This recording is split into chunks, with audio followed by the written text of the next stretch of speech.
الحمد لله رب العالمين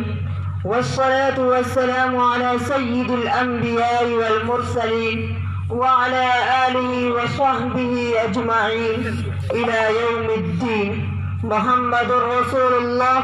والذين معه أشداء على الكفار رحماء بينهم تراهم ركعا سجدا يبتغون فضلا من الله ورضوانا. حضرت صدر محترم، حکم حضرات، اساتذہ کرام اور عزیز دوستوں، اگر میں اپنی خوش نصیبی پر اس رب العالمین کی حمد و ثنا نہ کروں تو ناشکری کا مرتکب ہوں گا کہ جس نے اس حقیر و ناتوا وجود کو یہ اعزاز و مرتبہ بخشا کہ آج ان نفوس قدسیہ کی مدح سرائی اور حمد و ثنا خوانی کے لیے آپ حضرات کے سامنے کھڑا ہوا ہوں، جو افضل البشر بعد الانبیاء بالتحقیق ہے، جس سے میری مراد اصحاب رسول عربی خدا و ابی و امی کا مقدس گروہ ہے، پاکیزہ جماعت ہے، رضی اللہ عنہم ورضوا عنہ. این سعادت بزور بازو نیست، این سعادت بزور بازو نیست تانا بخشد خدای بخشندہ. معزز سامعین، درسگاہ رسالت اور تربیت گاہ نبوت کے سند یافتہ افراد کے فضائل و مناقب، شمائل و خصائل،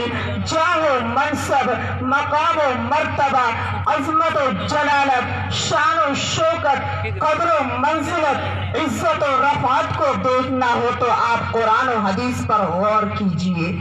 آیات ربانی اور احادیث رسول میں ان پاکیزہ نفوس قدسیہ گروہ، باوقار جماعت، محترم طبقہ کی ظاہری و باطنی خوبیاں آپ پر روز روشن کی طرح عیاں ہو جائیں گی اور ان کے فضائل و مناقب آپ پر اظہر من الشمس ہو جائیں گے. اس لیے آئیے اور دیکھیے کہ اللہ رب العزت نے اپنے حبیب و محبوب صلی اللہ علیہ وسلم کے برگزیدہ اصحاب کو عزت و شرف کی کتنی بلند چوٹیوں پر فائز کیا ہے اور ان کا مقام و مرتبہ کتنا اعلیٰ و عرفہ بنایا ہے. برادران ملت،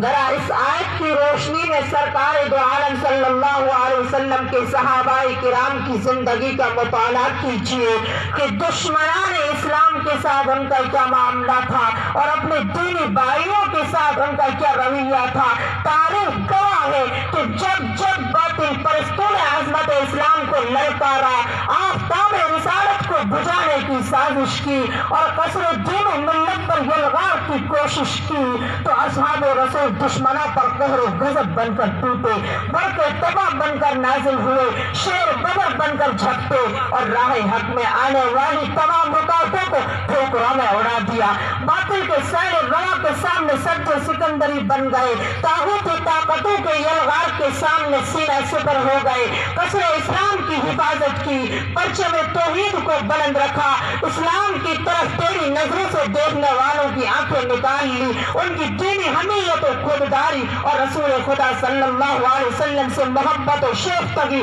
قرآن کریم سے عقیدت و وارفتگی اور جنت و مغفرت کی طلب و آرزوؤں نے ان کو اللہ اور اس کے رسول سے اتنا قریب کر دیا تھا کہ ان کو دنیا والوں کی خوشی اور ناخوشی کی کوئی پرواہ نہیں تھی. یجاہدون فی سبیل اللہ ولا یخافون لومۃ لائم کا عملی نمونہ تھے. برادران ملت اسلامیہ،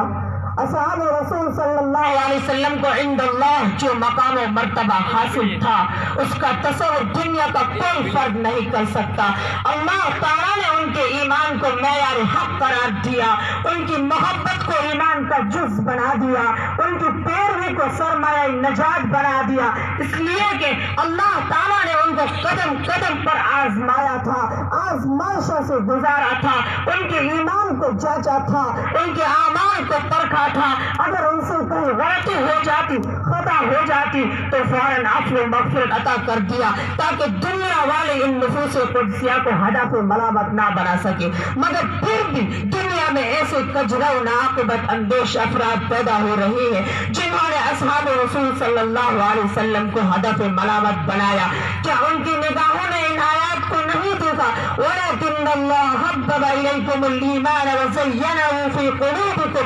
وَكَرَّهَ إِلَيْكُمُ الْكُفْرَ وَالْفُسُوقَ وَالْعِصْيَانَ أُولَٰئِكَ اولئک هم الراشدون فضلا من اللہ ونعمہ واللہ علیم حکیم۔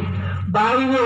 اصحاب رسول صلی اللہ علیہ وسلم کے مقام و مرتبہ اور ان کے فضائل و مناقب کو جو قرآن کریم نے بیان کی ہے سنائے جائے تو ایک وقت درکار ہوگا، اور آپ جانتے ہیں کہ اللہ نے اپنے رسول کے صحابہ کی صفات کھول کھول کر کیوں بیان کی ہے؟ اس لیے کہ انہیں کو معیار حق بننا تھا، نمونہ عمل بننا تھا، نجوم ہدایت بننا تھا، منار نور بننا تھا، مشعل راہ بننا تھا۔ اسلام کو دنیا کے گوشے گوشے میں پھیلانے کے لیے ہر جگہ ان ستاروں کو منتشر کر دیا گیا۔ جس طرح آسمان پر ایک چاند ہے مگر بے شمار ستارے مشرق و مغرب سے زوباریاں کر رہے ہیں، ضیا پاشیاں کر رہے ہیں، رہنمائی کر رہے ہیں، اسی طرح اصحاب رسول صلی اللہ علیہ وسلم اندلس میں بھی چمکے، افریقہ میں دمکے، شام میں نمودار ہوئے، چین میں زوبار ہوئے، سندھ میں بھی ضیا پاشی کی، ہند میں بھی نور پھیلایا۔ کہاں نہیں گئے؟ ذرا ان کی صفات پر غور کیجیے۔ اللہ تعالی ہمارے دلوں کو اصحاب مصطفیٰ رضی اللہ عنہ کی محبت و عقیدے سے سرشار کرے، اور ہمارا سر عقیدت ہمیشہ ان کی عظمت و جلالت کے سامنے نگو رہے، اسی میں ہماری نجات ہے۔ یہ جتنے اصحاب مصطفیٰ تھے سب اہل ایمان کے مقتدا تھے، یہ جتنے اصحاب مصطفیٰ تھے سب اہل ایمان کے مقتدا تھے، یہی وہ سر چشمہ ہدا تھے جن سے سب فیض پا رہے ہیں۔ وآخر دعوانا ان الحمد للہ۔